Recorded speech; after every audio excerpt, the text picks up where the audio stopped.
أشهد أن لا إله إلا الله وحده لا شريك له ونشهد أن سيدنا ونبينا ومولانا محمدا عبده ورسوله صلى الله تعالى عليه وعلى آله وأصحابه وبارك وسلم. أما بعد فأعوذ بالله من الشيطان الرجيم. بسم الله الرحمن الرحيم. يرفع الله الذين آمنوا والذين أوتوا العلم درجات. وقال رسول الله صلى الله عليه وسلم: كن عالما أو متعلما أو مستمعا أو محبا ولا تكن خامسا فتهلك، أو كما قال عليه الصلاة والسلام. হযরত উলামায়ে কেরাম, মুহতারাম হাজিরিন, আমি আশা করি আপনারা সকলেই জানেন যে আজকের এই মুবারক সমাবেশের আয়োজন আপনাদের এই প্রতিষ্ঠিত একটি মাদ্রাসার পক্ষ থেকে করা হয়েছে। আরও একটা বিষয় আপনাদের জানা থাকা দরকার, সেটা হলো বর্তমান বাংলাদেশে 25,000 কওমি মাদ্রাসা আছে। এই সমস্ত মাদ্রাসার পক্ষ থেকে বৎসরে কমপক্ষে একটি করে এই রকম ইসলামী সম্মেলনের আয়োজন হয়। তাই শুধু কওমি মাদ্রাসাগুলির উদ্যোগে বাংলাদেশে প্রতি বৎসরে 40,000 ইসলামী সম্মেলন হয়। এই সম্মেলনগুলি কেন হয়, এই প্রশ্নের জবাবটা এই মাদ্রাসার সম্মেলন থেকেই আমাদের জেনে যাওয়া দরকার। এবং সম্মেলনগুলি কেন হয় এই প্রশ্নের জবাব সহজে যে হাদিস থেকে পাওয়া যায়, সেই হাদিসটা আমি আপনাদের সামনে তিলাওয়াত করেছি। হাদিস শরীফে রাসূল করিম সাল্লাল্লাহু আলাইহি ওয়াসাল্লাম নিজের উম্মতকে জাহান্নাম থেকে বাঁচার সর্বমোট 4টা পথ দেখাইছেন। সাথে সাথে বলে দিছেন এরপরে আর 5 নম্বর কোনো পথ নাই জাহান্নাম থেকে বাঁচার। তাহলে রাসূল পরিষ্কার ভাবেই নিজের উম্মতকে জাহান্নাম থেকে বাঁচার কটা পথ দেখাইছেন? 4টা পথ বলে দিছেন, 5 নম্বর আর কোনো পথ নেই। এই 4 পথের প্রথম পথ হলো, রাসূল বলেন, কুন আলিমান, তুমি আলেম হও। এটা তোমার জন্য জাহান্নাম থেকে বাঁচার 1 নম্বর পথ। আলেম হওয়ার সুযোগ যাদের হয়নি তাদের রাসূল বলেন তুমি আলেমের ছাত্র হও, এটা তোমার জন্য জাহান্নাম থেকে বাঁচার 2 নম্বর পথ। কাজে আমাদের সকলের জন্য একটি কথা বোঝা খুব সহজ, সেটা হলো মাদ্রাসায় যারা পড়ান তারা তো আলেম, তারা জাহান্নাম থেকে বাঁচার কত নম্বর পথে আছেন? আর মাদ্রাসায় যারা পড়ে এরা তো আলেমের ছাত্র, এরা কত নম্বর পথে আছে? 2 নম্বর পথে। এই 2 দল ছাড়া বাংলাদেশে আর বাকি মুসলমানের সংখ্যা কি খুব কম না? শতকরা 99 জন। বাকি 99 জনের জাহান্নাম থেকে বাঁচার পথ কি? আমাদের সমাজের আমার মনে হয় শতকরা 99 জন বললে কমই হয়। হাজারের মধ্যে 99 জন মানুষ এমন আছে যারা আলেমও না, আলেমের ছাত্রও না, কেউ সারা জীবন গৃহস্থী নিয়ে ব্যস্ত থাকে, কেউ সারা জীবন ব্যবসা নিয়ে ব্যস্ত থাকে, কেউ সারা জীবন চাকুরি নিয়ে ব্যস্ত থাকে, কেউ স্কুল কলেজের লেখাপড়া নিয়ে ব্যস্ত থাকে। এদের আলেম হওয়ারও সুযোগ নাই, আলেমের ছাত্র হওয়ারও সুযোগ নেই। আপনারা আমি কি মনে করেন এরা আল্লাহর বান্দা নয়? যারা আলেমও না, মাদ্রাসার ছাত্রও না, এরা কি নবীর উম্মত নয়? এদের কি মরণ নাই? এদের কি জাহান্নাম থেকে বাঁচার দরকার নাই? এরা বাঁচবে কিভাবে? এদেরকে আল্লাহ রসুল বলেন আউ মুস্তামিআন, তোমরা যারা আলেমও না, আলেমের ছাত্রও না, তোমাদের জন্য জাহান্নাম থেকে বাঁচার 3 নম্বর পথ হলো তোমরা আলেমদের কথা মনোযোগে শুনো এবং তাদের কথা মতো জীবনযাপন করো। তোমাদের সকলের জন্য জাহান্নাম থেকে বাঁচার পথ। সমস্ত কৃষকদের জন্য জাহান্নাম থেকে বাঁচার এইটাই পথ, আলেমদের কথা মনোযোগে শুনো, তাদের কথা মতো জীবনযাপন করো। সমস্ত ব্যবসায়ীদের জন্য এটাই 3 নম্বর পথ জাহান্নাম থেকে বাঁচার। সমস্ত চাকুরিজীবীদের জন্য জাহান্নাম থেকে বাঁচার এই 3 নম্বর পথ। স্কুল কলেজ ভার্সিটি পড়ুয়া ছাত্রদের জন্য, শিক্ষকদের জন্য জাহান্নাম থেকে বাঁচার এই একটাই 3 নম্বর পথ। সেটা হলো তোমরা আলেমদের কথা মনোযোগে শোনো এবং তাদের কথা মতো জীবনযাপন করো। প্রশ্ন হলো জীবনের কোন কোন কাজ আমরা যারা আলেমও না, আলেমের ছাত্রও না, আমরা জীবনের কোন কোন কাজ আলেমদের কথা মতো করব? এই বিষয়টা আমার মনে হয় সমাজে আলোচনাও হয় না, আর মনে হয় সাধারণ মানুষ কেউ জানেও না যে কোন কোন বিষয়ে আমরা আলেমদের কথা মতো কাজ করব। এই জন্য এই বিষয়টা একটু পরিষ্কার হওয়া দরকার আমি মনে করি। মানুষের জীবনে যত কাজ আছে সবগুলি প্রথমত 2 প্রকার। হয়তো ধর্মের কাজ হবে, আর না হয় সংসারের কাজ হবে। এর বাইরে মানুষের জীবনে আর কোনো কাজ নেই। হয়তো ধর্মের কাজ, আর না হয় সংসারের কাজ। নামাজ পড়া, রোজা রাখা, ইবাদত বন্দেগী করা, কোরআন তেলাওয়াত করা, তসবিহ পড়া, দোয়া করা, দুরূদ শরীফ পড়া, জিকির করা, এগুলি কি সংসারের কাজ না ধর্মের কাজ? আর খাওয়া দাওয়া করা, ঘুমানি, পেশাব পায়খানা করা, ব্যবসা বাণিজ্য করা, চাকরি করা, এগুলি হইল সংসারের কাজ। ধর্মের কাজগুলি আলেমদের কথা মতো করতে হবে কেন আগে বুঝি, তারপরে সংসারের কাজের ব্যাপারটা বুঝব। ধর্মের কোন কাজ কিভাবে করলে শুদ্ধ হয় আর কিভাবে করলে ভুল হয় একমাত্র আলেমরা জানে, আর কেউ জানে না। বলেন তো আপনারা, কিভাবে উযু করলে শুদ্ধ হয় আর কিভাবে উযু করলে ভুল হয় জানে কে? তাহলে আমার উযু করতে হবে কার কথা মতো? আলেমের কথা মতো। কিভাবে নামাজ পড়লে শুদ্ধ হয়, কিভাবে নামাজ পড়লে ভুল হয়, আলেম ছাড়া কেউ জানে না। কাজে নামাজটা যদি আমার শুদ্ধ হওয়া চাই, তাহলে নামাজ আমার আলেমদের কথা মতো পড়তে হবে। কিভাবে কোরআন তেলাওয়াত করলে শুদ্ধ হয় আর কিভাবে করলে ভুল হয়, আলেম ছাড়া কেউ জানে না। সুতরাং কোরআন তেলাওয়াত করতে হবে আমার ইচ্ছা মতো, না আলেমদের কথা মতো? হজ করতে হবে আমার ইচ্ছা মতো, না আলেমদের কথা মতো? তাহলে ধর্মের সকল কাজ আমাকে আলেমদের কথা মতো করতে হবে কেন? শুদ্ধ হওয়ার জন্য। শুদ্ধ না হইলে এটা গ্রহণযোগ্য হবে না। এই কথাটা মনে রাখুন যে ধর্মের সকল কাজ করতে হবে আলেমদের কথা মতো কেন? শুদ্ধ হওয়ার জন্য। এই পর্যন্ত বুঝে থাকতে বলুন তো, দাওয়াত ও তাবলীগ সংসারের কাজ না ধর্মের কাজ? করতে হবে কার কথা মতো? কাজী যারা বলে তাবলীগ আলেমদের কথা মতো চলবে না, এরা চায়টা কি? এরা তাবলীগের নামে উম্মতকে জাহান্নামে নিতে চায়।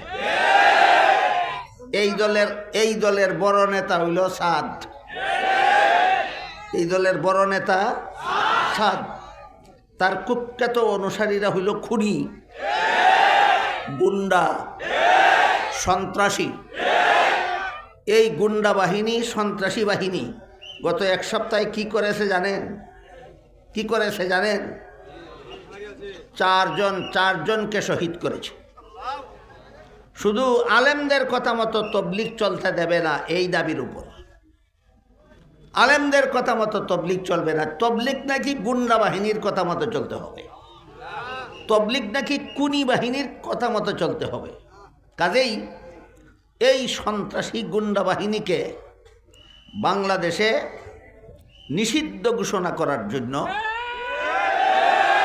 আমি আপনাদের সকলের পক্ষ থেকে বর্তমান অন্তর্বর্তীকালীন সরকারের কাছে আবেদন জানাই, এখানে যদি সরকারি কোনো রিপোর্টার থাকেন, আমার এই কথা 17 কোটি বাঙালি মুসলমানদের পক্ষ থেকে সরকারের কাছে পৌঁছে দিবেন যে এই গুন্ডা বাহিনী, খুনি বাহিনীকে বাংলাদেশের মুসলমান চায় না, এদেরকে বাংলাদেশে নিষিদ্ধ করা হোক। এবার আমরা বোঝার চেষ্টা করব সংসারের কাজগুলি আমরা আলেমদের মতো কেন করব, আলেমদের কথা মতো কেন করব। যেমন ধরেন খাওয়া দাওয়া করা সংসারের কাজ। আমি যদি আলেমদের কথা মতো না খাই, নিজের ইচ্ছা মতো খায় অনেকে, তাহলে শুধু ডান হাতে খাবে না, যখন ইচ্ছা ডান হাতে খাবে, যখন ইচ্ছা বাম হাতে খাবে। আমাদের বাংলাদেশে এমন ভদ্রলোকের অভাব নাই যারা বাম হাতে চা খায়, বাম হাতে বিস্কুট খায়। আপনাদের নবী যদি মিথ্যা কথা বলে না থাকেন, তাহলে বিশ্বাস করুন আপনাদের নবী বলে গেছেন যে বাম হাতে খায় তার সাথে শয়তানে খায়।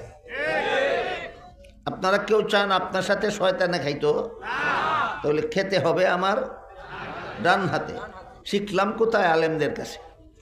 সুতরাং ডান হাতে খাওয়া আমরা আলেমদের কাছে শিখেছি। নবী বলেছেন ডান হাতে খাও, বাম হাতে খাইলে তোমার সাথে শয়তানে খাইবে। সংসারের কাজটা আমার ইচ্ছা মতে করলে হবে না আলেমদের কথা মতো করতে হবে? গেল খাওয়ার ব্যাপার। পেশাব পায়খানা ও সংসারের কাজ, কিন্তু হাদিস শরীফে আল্লাহর রাসূল বলেছেন ইজা আতাইতুমুল গায়িতা ফালা তাস্তাকবিলুল কিবলাতা ওয়ালা তাস্তাদবিরুহা। হে আমার উম্মত মুসলমানেরা, তোমরা যখন পেশাব পায়খানা করতে যাও তখন কিবলাকে সামনে নিয়া অথবা কিবলাকে পিছন দিয়া পেশাব পায়খানা করবা না। কিবলা ডাইনে রেখে অথবা বাইরে রেখে পেশাব পায়খানা করবা। তাহলে আমার ইচ্ছা মতো পেশাব পায়খানা করব না আলেমদের কথা মতো করতে হবে? গেল পেশাব পায়খানার কথা, খাওয়ার কথা। এবার আসুন ঘুমের কথা। ঘুমানি সংসারের কাজ, কিন্তু আপনি যদি এশার নামাজ না পড়েই ঘুমিয়ে থাকেন, আবার ফজরের সময় ঘুম থেকে জাগেন না, ফজরের নামাজ না পড়েই ঘুমিয়ে থাকেন, আমার কথা বুঝে থাকলে বলেন তো বাংলাদেশে এমন মুসলমান আছে কি যারা এশার নামাজ না পড়েই ঘুমায়, ফজরের নামাজ না পড়েই ঘুমায়? এই ঘুম হালাল না হারাম? যে ঘুম ফরজ নামাজ পড়তে দেয় না, এই ঘুম হালাল নয়, হারাম। সুতরাং আমাকে ঘুমাতে হবে আলেমদের কথা মতো। কেন? আমার ঘুম যেন আমাকে জাহান্নামে নিয়ে না যায়। তাহলে সংসারের কাজগুলি আলেমদের কথা মতে করতে হবে হালাল হওয়ার জন্য। সংসারের কাজগুলি আলেমদের কথা মতে করতে হবে কি জন্য? হালাল হওয়ার জন্য। ধর্মের কাজগুলি আলেমদের কথা মতে করতে হবে শুদ্ধ হওয়ার জন্য। আর সংসারের কাজগুলি আলেমদের কথা মতো করতে হবে হালাল হওয়ার জন্য। কাজেই মুসলমানের জীবনে এমন কোনো কাজ নাই যেই কাজ সে ইচ্ছা মতো করলেই চলবে। ধর্মের কাজ হয়ে থাকলে আলেমদের কথা মতো করতে হবে শুদ্ধ হওয়ার জন্য। সংসারের কাজ হয়ে থাকলে আলেমদের কথা মতো করতে হবে হালাল হওয়ার জন্য। স্কুল কলেজের লেখাপড়াও সংসারের কাজ। ইচ্ছা মতো পড়বেন আলেমগণের কথা ছাড়া, কোনো সন্দেহ নেই আপনার স্কুলের পড়া আপনাকে জাহান্নামে না নিয়ে ছাড়বে না। আলেমের কথা মতো সারা কলেজে পড়বেন নিজের ইচ্ছা মতো, কোনো সন্দেহ নেই আপনার কলেজের পড়া আপনাকে জাহান্নামে না নিয়ে ছাড়বে না। তাহলে আলেমদের কথা মতো যদি আমি স্কুল কলেজে পড়ি তাহলে আমি জাহান্নাম থেকে বাঁচবো কিভাবে? স্কুলের পড়া, কলেজের পড়া আবার জাহান্নাম থেকে বাঁচাবে কিভাবে? এটা জানার দরকার, অত্যন্ত জরুরি।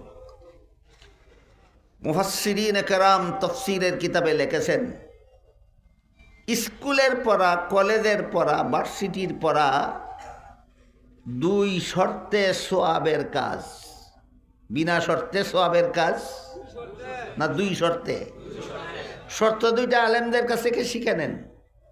আলেমদের কাছ থেকে শর্ত দুইটা শিক্ষা নিয়ে দুই শর্ত মতো আপনি স্কুলে পড়েন, স্কুলের পড়া আপনাকে জাহান্নামে নিবে না। দুই শর্ত মতো কলেজে পড়েন, কলেজের পড়া আপনাকে জাহান্নামে নিবে না। দুই শর্ত মতো আপনি ভার্সিটিতে পড়েন, ভার্সিটির পড়া আপনাকে জাহান্নামে নিবে না। শর্ত দুইটা কি কি? এক নম্বর শর্ত হলো, তুমি স্কুলে পড়ো বাধা নাই, তুমি কলেজে পড়ো বাধা নাই, তুমি ভার্সিটিতে পড়ো বাধা নাই, শুধুমাত্র তুমি যে মুসলমান এই কথাটা ভুলে যাইও না। স্কুলে পড়তে গিয়া নিজের মুসলমানি ভুলে যাইও না, কলেজে পড়তে গিয়া তুমি ভুলে যাইও না যে তুমি মুসলমান, ভার্সিটিতে পড়তে গিয়া তুমি ভুলে যাইও না যে তোমার মুসলমানের মতো জীবনযাপন করতে হবে। এবার বলেন তো, মুসলমানের মতো জীবনযাপন করতে পারবে উজু গোসল না শিক্ষা, কলেমা কালাম না শিক্ষা, পাকনা ফাকনা শিক্ষা, নমাজ বন্দেগি না শিক্ষা? এগুলি শিখতে বেশির থেকে বেশি 6 মাস লাগে। কলেমা কালাম শিখতে আর উজু গোসল শিখতে আর পাকনা ফাক শিখতে আর নমাজ বন্দেগি শিখতে বেশির থেকে বেশি 6 মাস লাগে। আমি একটা হিসাব দিই, আপনারা বুঝেন। অজুর কত ফরজ? মুখ দোয়া, হাত দোয়া, মাথা মাসে করা, ফাও দোয়া, কমাস লাগে শিখতে? বলেন 4 মিনিট। 7 কারণে উজু ভাঙ্গে, কমাস লাগে শিখতে 7 মিনিট। নমাজের 13 ফরজ, শিখতে লাগে 13 মিনিট। নমাজের ওয়াজিব 15টা, শিখতে লাগে 15 মিনিট। 19 কারণে নমাজ ভেঙ্গে যায়, শিখতে লাগে 19 মিনিট। এইভাবে নমাজের কথা, রোজার কথা, উজুর কথা, গোসলের কথা, এগুলি শিখতে বেশির থেকে বেশি লাগে 6 মাস।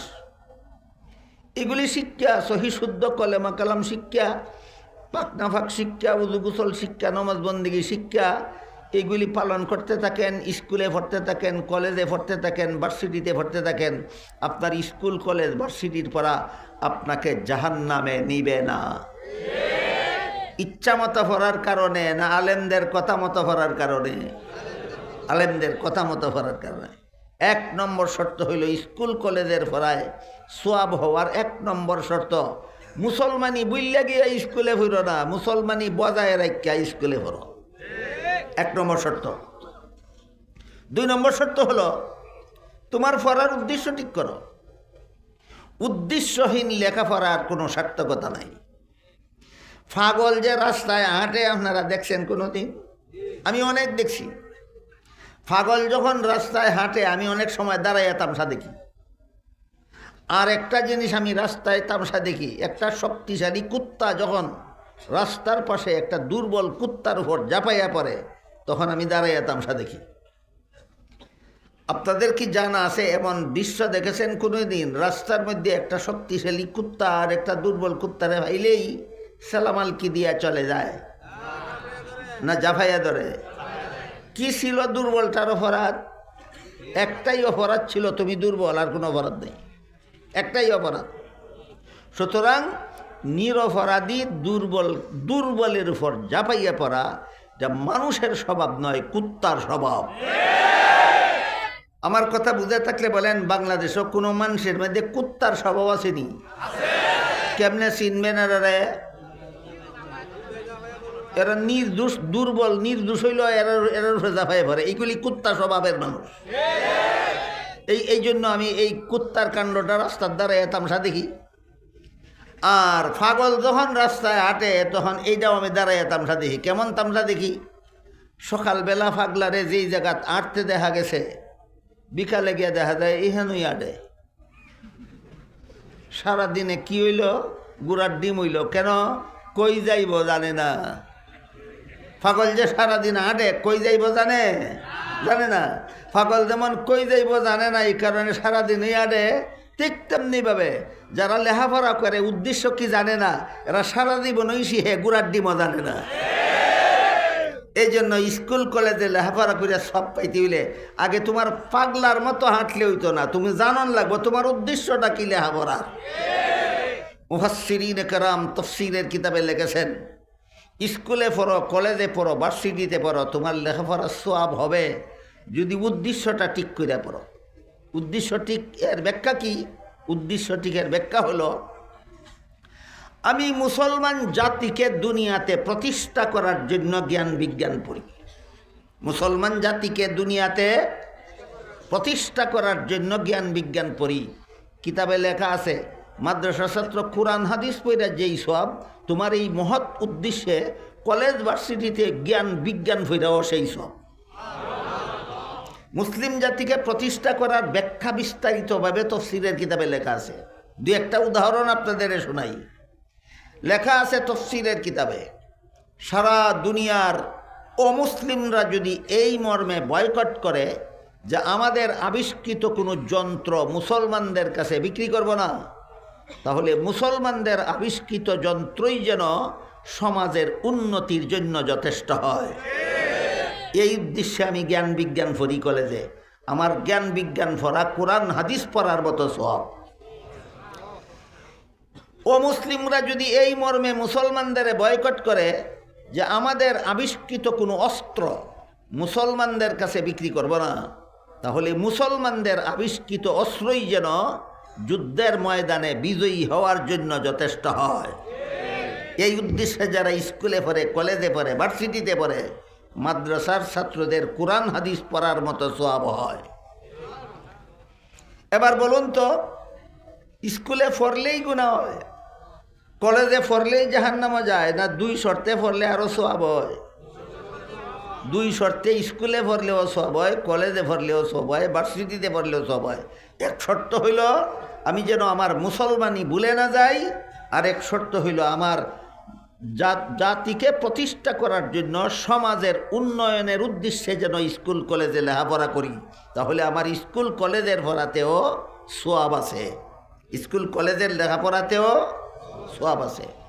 বুঝা থাকলে এবার বলেন, আমাদের বর্তমান সমাজে যে সমস্ত মুসলমান ছেলেমেয়েরা স্কুল কলেজে পড়ে, এদের শতকরা 99 জনে মুসলমানি ঠিক রেখেই পড়ে না বুইল্লা গিয়া, আর এদের শতকরা 100 জনে মিলিয়া এমন অস্ত্র কি আবিষ্কার করতে পেরেছে যার দ্বারা বিশ্ব সন্ত্রাসী আমেরিকার বিরুদ্ধে যুদ্ধে জয়ী হওয়া যাবে? পারে না। তাহলে স্কুলে ভর্তিকা তুমি মুসলমানিও বুইল্লা লাইছ, আর শত্রুর মোকাবিলা করার মতো অস্ত্র বানাইতে পারছ না। কোন গুড়ার ডিমের লেগে লেখাপড়া করো? তোমার দিয়ে আমও গেল, সালাও গেল না। বুঝেন না কথা? এই জাতির ঘুমার থেকে জাগাবে কে? তোমরা এত এত গাদার ঘুমাইলা কেন? স্কুলে পড়তে গেলা বললা, মুসলমানিও বললা গেলাগা, আর শত্রুর মোকাবেলায় অস্ত্র আবিষ্কার করতে পারলা। তোমাদের লেখাপড়ার ফলাফল হইল আমও গেল, চলাও গেল। এই রকম পড়ার মধ্যে গুনাহ ছাড়া কোনো সওয়াব নাই। এই পড়া কোনো সন্দেহ নাই তোমাকে জাহান্নামে নিয়ে যাবে। সুতরাং স্কুলে পড়তে হবে আমার ইচ্ছা মতো, না আলেমদের কথা মতো। এবার শোনেন, যারা রাজনীতি করেন, রাজনীতি যারা মনে করেন রাজনীতিটা অসংসারের কাজ, যারা মনে করেন রাজনীতি সংসারের কাজ, যদি রাজনীতি কইরা জাহান্নাম থেকে বাঁচতে চান, আলেমদের কথা মতো রাজনীতি করতে হবে। কারণ কিভাবে রাজনীতি করলে হালাল হয় আর কিভাবে রাজনীতি করলে হারাম হয় আপনি জানেন না, একমাত্র আলেমরা জানে। প্রশ্ন জাগতে পারে, তাইলে আপনি বলে দেন কিভাবে রাজনীতি করলে হালাল হয় আর কিভাবে করলে হারাম হয়। হ্যাঁ, আমি বলে দেব, কিন্তু আমি যদি কই বাইয়া ভরব দই, আমি যদি কই বাইয়া ভরব দই, যেভাবে রাজনীতি করলে জনগণের অধিকার রক্ষা হয় সেইভাবে রাজনীতি করা হালাল। যেভাবে রাজনীতি করলে জনগণের অধিকার রক্ষা হয় সেইভাবে রাজনীতি করা হালাল। যেভাবে রাজনীতি করলে জনগণের অধিকার রক্ষা হয় না, এই রাজনীতি হারাম। জাইন্না রাখো, যারা হারাম রাজনীতি করো, তোমার মরতে দেরি হতে পারে, জাহান্নামে পৌঁছতে দেরি হবে না। এবার বলেন, রাজনীতি করতে হবে আমার কার কথা মতো? হ্যাঁ, রাজনীতি করবেন আলেমদের কথা মতো, আর তবলিগ করবেন জাহেলদের কথা মতো না। জীবনের সকল কাজ করতে হবে আলেমদের কথা মতো। এই জন্য রসুল বলেন, তুমি যদি আলেমও না হও, আলেমের ছাত্রও না হও, তাহলে জীবনের সকল কাজ আলেমদের কথা মতো করো, যদি জাহান্নাম থেকে বাঁচতে চাও। এটা হলো তোমাদের জন্য জাহান্নাম থেকে বাঁচার 3 নম্বর পথ। আর কটা রইল? আর রয়েছে একটা। এমন কোনো পরিস্থিতি যদি কখনো দাঁড়ায় যে পরিস্থিতিতে আলেমের কথা শোনারও সুযোগ পাওয়া না যায়, যেমন একজন 10 বৎসরের জন্য জেলখানায় বন্দী হয়ে গেল, একজন 20 বৎসরের জন্য জেলখানায় বন্দী হয়ে গেল, একজন আজীবনের জন্য জেলখানায় বন্দী হয়ে গেল।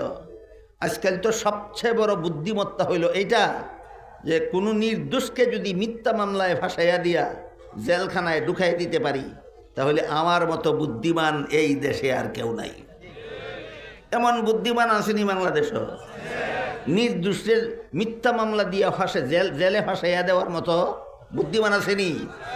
এই সমস্ত বুদ্ধিমানের একটা বিরাট পুরস্কারের কথা আছে হাদিসে। এইটা শোনেন, যে সমস্ত বুদ্ধিমানেরা নির্দোষদের বিরুদ্ধে মিথ্যা মামলা করে জেলে ঢুকাইয়া দেয়, এদের জন্য হাদিস শরীফে আল্লাহ রসুল বলেছেন, কেউ যদি জেনে শুনে কারো বিরুদ্ধে মিথ্যা মামলা করে আর কৌশলে আদালত থেকে রায়টাও পেয়ে যায়, তাহলে সে যেন মনে রাখে আদালতের রায় পাইছো না, জাহান্নামের সার্টিফিকেট পাইছো। এইটাই মিথ্যা মামলাবাজদের পুরস্কার। এটাই মিথ্যা মামলাবাজদের কি পুরস্কারটার নাম? জাহান্নামের সার্টিফিকেট। এই মিথ্যা মামলাবাজেরা খালি ময়রা দেখ তোর ঠিকানা যে জাহান্নাম, ময়রা খালি দেখ তোর ঠিকানা জাহান্নাম। যদি তোর রসুল যদি মিথ্যা না বলে থাকেন, তোর রসুল বলে গেছেন মিথ্যা মামলা করে রায় নিছস, জাহান্নামের সার্টিফিকেট পাইছস, মরবে আর জাহান্নামে দেবে। যাই হোক, সত্য মামলার আসামি হইয়া হোক আর মিথ্যা মামলার আসামি হইয়া হোক, একজনের জেলখানায় বন্দী হয়ে গেল, আর ওয়াজ মাহফিলে আসতেও পারে না, আলেমের কথা শোনারও সুযোগ পায় না। এই এমন লোকের জন্য আল্লাহর রসুল বলেন, তুমি আলেমকে অন্তর দিয়া মহব্বত করো, এইটাই তোমার জন্য জাহান্নাম থেকে বাঁচার পথ। এমন লোকের জন্য জাহান্নাম থেকে বাঁচার পথটা কি? শুধু আলেমদেরকে মহব্বত করা। আজকাল অনেকে বুঝে না কোন যুক্তিতে আলেমকে মহব্বত করো, খালি যুক্তি বিচারে। কোন যুক্তি? ইসলামের যে কোনো বিধানের কথা কইলেই কয় কোন যুক্তি। এই যুক্তির গুলামি যারা করে, এদের ব্যাপারে হাকিমুল উম্মত হজরত আল্লামা আশরাফ আলী থানভী রহমতুল্লাহ আলাইহির একটা মহামূল্যবান উক্তি আছে। তিনি বলেন, ইসলামে এমন কোনো বিধান নাই যার পক্ষে চূড়ান্ত কোনো যুক্তি নাই। ইসলামের সমস্ত বিধান চূড়ান্ত যুক্তিসম্মত। ইসলামের সমস্ত বিধান চূড়ান্ত যুক্তিসম্মত, কিন্তু ইসলামের সকল বিধানের যুক্তি বোঝার যোগ্যতা সকল পণ্ডিতের মাথায় নাই। বলেন, ইসলামী বিধানের যুক্তি নাই না যুক্তি বোঝার যোগ্যতা পণ্ডিতের মাথায় নাই? রাসূল যে বললেন, তুমি যদি আলেমও না হও, আলেমের ছাত্রও না হও, আলেমের কথা শোনারও সুযোগ না পাও, তাইলে আলেমরে মহব্বত করো, এই বিধানের যুক্তি কি? অনেকে বুঝে না। না বুঝা করে কি? আলেমদের সাথে দুশ্মনী করে। কেন আলেমরা কোরআন হাদিসের কথা বলে? কেন আলেমরা হালাল হারামের কথা বলে? কেন আলেমরা আল্লাহ এবং আল্লাহর রাসূলের কথা বলে? এই জন্য আলেমদের প্রতি ঘৃণায় তার মুখটা ফাইটা যায়। এমন এমন এমন ঘৃণাকারী মুসলমানের তো অভাব নেই বাংলাদেশে। আলেম দেখলে, আলেমের নাম শুনলে, আলেমের খবর পাইলেই তার সারা শরীরে চুলকানি উঠে। এরা শুধু যুক্তি খুঁজে, কেন আলেমকে মহব্বত করব, কোন যুক্তিতে? কাজেই আপাতত আমরা এই ইসলামের এই যে একটা বিধান, তোমরা আলেমরে মহব্বত করো, আপাতত এটার যুক্তিটা একটু বোঝার চেষ্টা করি। ধরেন একটা সন্তান তার মায়ের গর্ভে থাকা অবস্থায় তার বাবা মারা গেল। জন্ম হইয়া এতিম হইল না জন্মের আগেই এতিম হইল?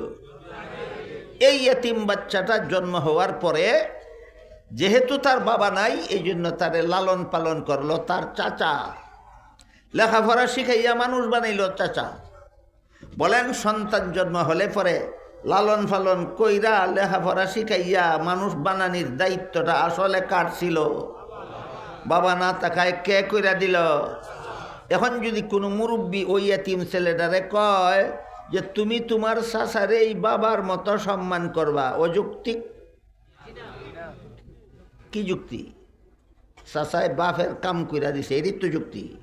যেহেতু চাচা তোমার বাবার কাজ কইরা দিছে, কাজে চাচার এই বাবার মতো সম্মান করবা, এরই যুক্তি। ঠিক তেমনিভাবে রাসূলের চাচাতো ভাই উম্মতের রঈসুল মুফাসসিরিন হযরত আব্দুল্লাহ ইবনে আব্বাস রাদিয়াল্লাহু আনহু বলেন, আলেমগণকে নবীগণের মতোই সম্মান করবা। কি যুক্তি? নবীগণের অবর্তমানে আলেমগণই নবীগণের কাজ করে, এই যুক্তি। সুতরাং রাসূল যে বলেছেন আলেমকে মহব্বত করো, যুক্তি নাই? বলেন কি যুক্তি? এরাই নবীগণের কাজ করে। কি যুক্তি? এরাই নবীগণের কাজ করে। এই জন্য ইবনে আব্বাস বলেন, নবীরে পাইলে যেইভাবে সম্মান করতা, নবীরে না পাইলে হুবহু নবীর মতোই আলেমরে সম্মান করো, যদি জাহান্নাম থেকে বাঁচতে চাও। তাই রাসূল বলেন, যারা আলেমও হতে পারোনি, আলেমের ছাত্র না, আলেমের কথা শোনারও সুযোগ পাও না, আলেমরে মোহব্বত করো। কোন যুক্তিতে? এই দুনিয়াতে তোমারে জাহান্নাম থেকে বাঁচাবার পথ দেখাবার মতো কোনো নবী নাই, নবীর কাজটা আলেমরাই করে, কাজেই আলেমকেই নবীর মতো সম্মান করো। আল্লাহ রসুল বলেন, এই সম্মান করাটাই, এই আলেমকে মোহব্বত করাটাই হবে তোমার জাহান্নাম থেকে বাঁচার ব্যবস্থা। এবার দুইটা হাদিস শুনুন, শুধু আলেমরে মোহব্বত করে কিভাবে জাহান্নাম থেকে বাঁচবো গুনাহগার উম্মত। এক হাদিসে উল্লেখ আছে, রাসূল করিম সাল্লাল্লাহু আলাইহি ওয়াসাল্লাম বলেন, হাসরের মাঠে যখন সারা দুনিয়ার সমস্ত মানুষ জীবিত হয়ে দাঁড়াবে, আল্লাহ হাসরের মাঠে ঘোষণা দিবেন, হে আলেমগণ, তোমরা সমস্ত জগৎবাসী মানুষ থেকে আলাদা হয়ে আলাদা কাতারে দাঁড়াও। আলেমগণ যখন আল্লাহর হুকুমে আলাদা কাতারে দাঁড়াবেন, আল্লাহ তখন আলেমগণকে বলবেন, আমি আল্লাহ তোমাদেরকে দুনিয়াতে আলেম হওয়ার সৌভাগ্য দান করেছিলাম, জাহান্নামের আগুন দিয়ে জ্বালাবার জন্য নয়, তোমরা জান্নাতে যাও। এখানে প্রশ্ন জাগতে পারে যে আলেম হলেই যদি জান্নাতে যাওয়া যায়, তাহলে আলেমরা নামাজ রোজা না করলেই কি? আলেমরা সুদ খাইলে ঘুষ খাইলে অসুবিধা কি? আলেমরা দুর্নীতি জালিয়াতি করলে অসুবিধা কি? এমন প্রশ্ন স্বাভাবিকই জাগে। এই প্রশ্নের জবাব বোঝার জন্য আমাদের মনে রাখতে হবে, আলেম দুই প্রকার। এক প্রকার সমাজের দৃষ্টিতে আলেম, আরেক প্রকার আল্লাহর দৃষ্টিতে আলেম। সমাজে আলেম কারে কয়? যিনি কোরআন হাদিসের এলেম শিখছে তারই সমাজে আলেম কয়। আল্লাহ কোরআন হাদিসের এলেম শিখলেই আলেম কয় না, কোরআন হাদিসের এলেম শিখার পরে যিনি কোরআন হাদিসের এলেম মতো নিজে জীবনযাপন করে, আল্লাহ তাকে আলেম কয়। এবার বলেন, সমাজের দৃষ্টিতে আলেম আর আল্লাহর দৃষ্টিতে আলেম পার্থক্য আছে নি? এলেম শিখলেই সমাজে আলেম কয়, এলেম মতো জীবনযাপন করলে আল্লাহ আলেম কয়। কাজেই আল্লাহর দৃষ্টিতে যারা আলেম, এরাও বেনামাজি থাকতে পারে, মোটেও না। আল্লাহর দৃষ্টিতে যারা আলেম, তারাও সুদকুর হতে পারে, তারাও ঘুষখোর হতে পারে, তারাও দুর্নীতিবাজ হতে পারে, মোটেও না। এরা আল্লাহর দৃষ্টিতে আলেম না, এরা শুধু সমাজের দৃষ্টিতে আলেম। এই সাজ্জানিরার পক্ষে আঙ্গুলে গোনার মতো যে দুই একটা নামদারি আলেম আছে, এরা সমাজের দৃষ্টিতে আলেম, আল্লাহর দৃষ্টিতে আলেম নয়। এই সমস্ত আলেমদেরকে আল্লাহ হাসরের মাঠে বলবেন, তোমরা জান্নাতে যাও। আরেক হাদিসে আল্লাহ রসুল বলেন, আল্লাহর হুকুমে হাসরের মাঠ থেকে আলেমগণ যখন জান্নাতের পথে রওনা হবেন, তখন একদল গুনাহগার মুসলমান ওই আলেমের জান্নাতে যাওয়ার পথের পাশে দাঁড়িয়ে থাকবে। এক একজন গুনাহগার মুসলমান এক একজন আলেমকে পিছন থেকে ডাকবে আর বলবে, হুজুর, আমার একটা কথা শুনে যান। আমি দুনিয়াতে আপনাকে মহব্বত করতাম। মহব্বত যে করতো, এক একজনে এক একটা প্রমাণ দিব। কেউ কইব, আমি আপনাদের দুনিয়াতে এক গ্লাস পানি পান করাছিলাম।